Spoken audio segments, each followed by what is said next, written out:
Selamat pagi. Pada kesempatan pagi ini saya akan mempresentasikan UAS dari mata kuliah Manajemen Teknologi Sistem Informasi. Pada kesempatan hari ini saya akan membahas mengenai sistem development life cycle. Dalam presentasi ini terdiri dari 3 bab, yaitu bab pertama ada pendahuluan, bab kedua ada pembahasan, dan bab ketiga ada kesimpulan. Bab pertama yaitu pendahuluan, pendahuluan terhadap tahapan yang harus dilewati dalam membuat sebuah sistem adalah salah satunya metode. Metode yang umum digunakan untuk pengembangan sistem yaitu sistem development life cycle. Rumusan masalah, yang pertama ada pengertian sistem development life cycle, yang kedua ada tahapan-tahapan dalam SDLC, dan yang ketiga ada macam-macam metode SDLC. Tujuan dari penulisan ini yaitu untuk memenuhi nilai UAS dari mata kuliah Manajemen Teknologi Sistem Informasi, dan yang kedua untuk menambah wawasan mengenai materi sistem development life cycle. Pembahasan pengertian dari SDLC. SDLC merupakan suatu bentuk yang digunakan untuk menggambarkan tahapan utama dan langkah-langkah pada tahapan tersebut dalam proses pengembangan sistem. Dalam pengertian lain, SDLC adalah tahapan kerja yang bertujuan untuk menghasilkan sistem yang berkualitas tinggi dan sesuai dengan spesifikasi. Yang selanjutnya terdapat 3 jenis metode SDLC yang paling banyak digunakan, yaitu siklus hidup tradisional, yang kedua siklus hidup prototyping, dan yang ketiga siklus hidup sistem orientasi objek. SDLC memiliki banyak fungsi, antara lain sebagai sarana komunikasi antara tim pengembang dan pemegang kepentingan. SDLC juga berfungsi membagi peranan dan tanggung jawab yang jelas antara tim pengembang, desainer, analisis bisnis, dan manajer proyek. Fungsi lain yaitu memberikan gambaran input dan output yang jelas dari satu tahap ke tahap selanjutnya. Tahapan-tahapan yang ada dalam SDLC. Yang pertama ada planning.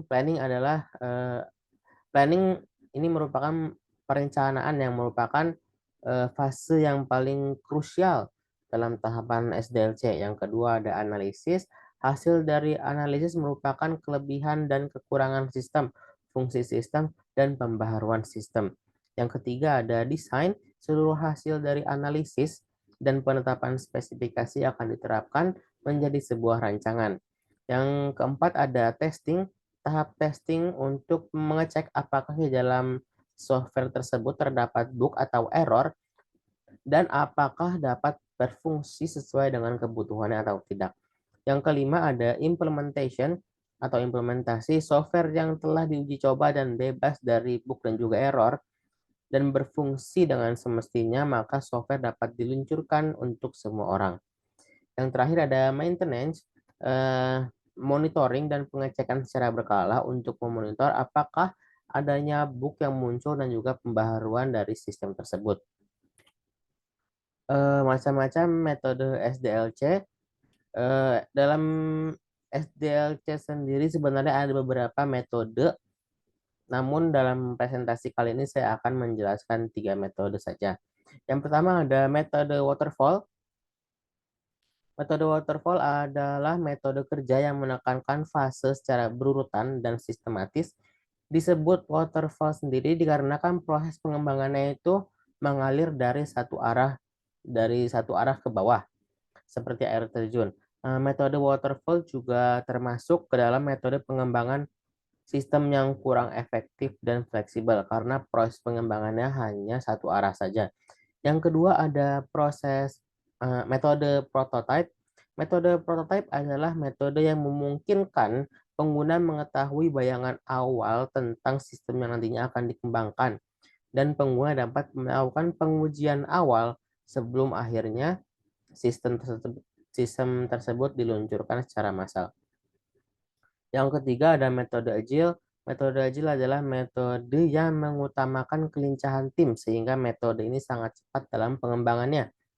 Selain itu, metode Agile juga dapat mengatasi segala perubahan dengan cepat dan singkat serta diperbaiki dengan cepat.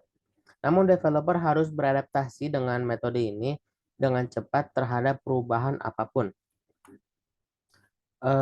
Kelebihan dan kekurangan metode waterfall.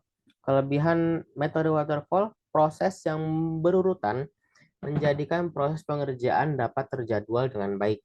Yang kedua, sistem dengan kompleksitas rendah lebih cocok menggunakan metode waterfall. Yang ketiga, setiap proses tidak akan tumpang tindih karena kan prosesnya berurutan. Kekurangan dari metode waterfall karena proses pengembangannya hanya satu arah menjadikan proses pengerjaan relatif lebih lama dan harus menunggu tahapan sebelumnya selesai. Yang kedua, biaya yang dibutuhkan dalam pengembangan menggunakan metode waterfall ini lebih mahal karena waktu pengerjaannya itu lebih lama. Yang ketiga, sistem dengan kompleksitas tinggi tidak disarankan menggunakan metode waterfall. Tahapan pengembangan sistem menggunakan metode prototype. Yang pertama adalah analisa kebutuhan, yang kedua ada membuat prototype, yang ketiga evaluasi prototype, keempat pengkodean sistem, kelima pengujian sistem, dan keenam evaluasi dan penggunaan sistem.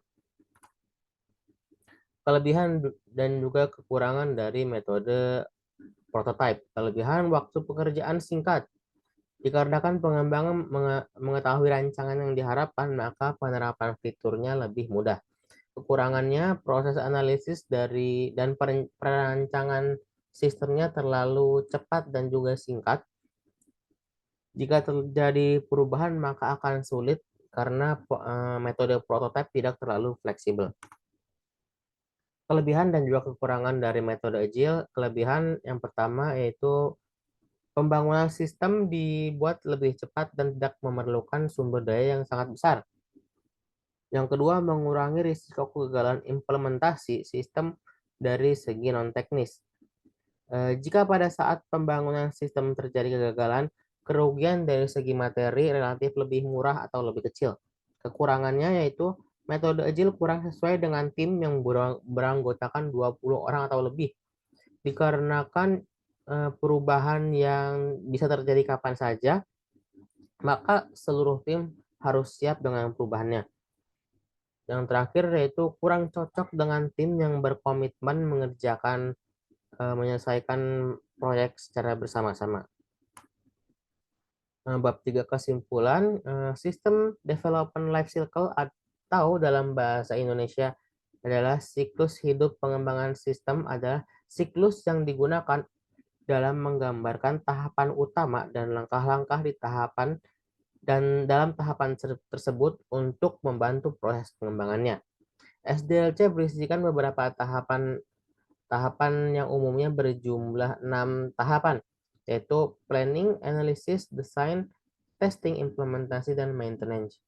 Demikian sebelum melakukan pembangunan perangkat lunak atau sistem, ada hal yang harus diketahui terlebih dahulu sebelumnya, yaitu pengembangan sistem informasi atau SDLC.